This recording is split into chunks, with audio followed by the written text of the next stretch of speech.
इंदौर नगर निगम की mayor in council की महत्वपूर्ण बैठक में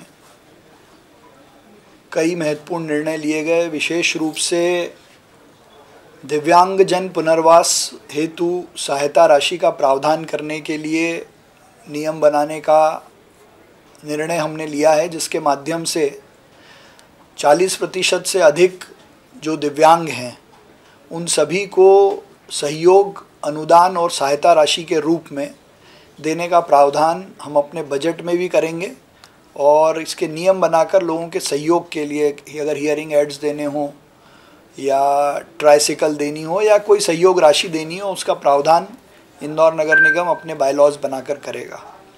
दूसरा, BRTS तोड़ने का काम तो हम तेज़ी से करेंगे ही, लेकिन डिवाइडर भी साथ साथ बने उसके टेंडर को भी हमने आज स्वीकृति दी है, जिसमें तीनों या पूरे BRTS को बनाने का शुल्क करीब 9 करोड़ रुपए आएगा, तो उसकी भी स्वीकृति हमने दी है। साथ ही रेवेन्यू जनरेट करने के लिए निर्देश दिए हैं कि जितनी हमारी जेंट्रीज़ हैं, FOBs हैं, उनका तुरंत टेंडर लगाया जाए। नए 4 FOB बनाने का जो टेंडर पहले लगा था उनकी भी शर्तें रिवाइज करके उनको लगाने के लिए कहा है। और साथ ही जितने हमारे अवैध होर्डिंग अभी जांच में पाए गए हैं, करीब 50-60 से ज़्यादा होर्डिंग पाए गए हैं, उनको हटाने के निर्देश भी दिए थे और उस पर आज कार्रवाई शुरू भी हो गई है। और एक निर्देश और दिए हैं कि जब तक नई एजेंसी ना आए तब तक नगर निगम शुल्क लेकर अपनी गेंट्री और होर्डिंग से रेवेन्यू जनरेट करे। साथ ही जो हमारे ग्रीन बेल्ट हैं, डिवाइडर हैं, चौराहे हैं, इनको जनभागीदारी से मेंटेन करने का प्रस्ताव हमने किया था। आज करीब 30-35 से ज़्यादा संस्थाओं को या एसोसिएशंस को या बिजनेस एसोसिएशंस को ऐसे बगीचे और गार्डन देने पर भी स्वीकृति दी है। तो ये तो आज की MIC के प्रमुख निर्णय थे।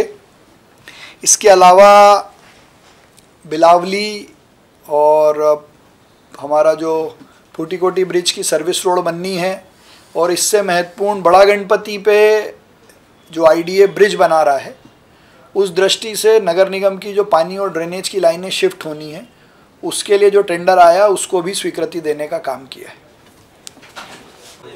पार्किंग के प्रस्तावों पर आज चर्चा हुई है और उसको अगली MIC में फिर से रखने के लिए मैंने कहा है। तब तक विभाग को ये निर्देश दिए हैं कि निगम का अहित ना हो, ज़्यादा से ज़्यादा रेवेन्यू मिले, उसका कैलकुलेशन प्रस्तुत करें। अगली MIC में हम इस पर निर्णय लेंगे। सड़कों के गड्ढों को लेकर भी कोई पैकेज होगा? पेच वर्क का काम लगातार जारी है और मुख्य कॉलोनियों को मेन रोड से जोड़ने वाली जो सड़कें हैं उन पे भी काम हो, इसलिए डामर पेच वर्क के टेंडर बुलाने की भी स्वीकृति दी है।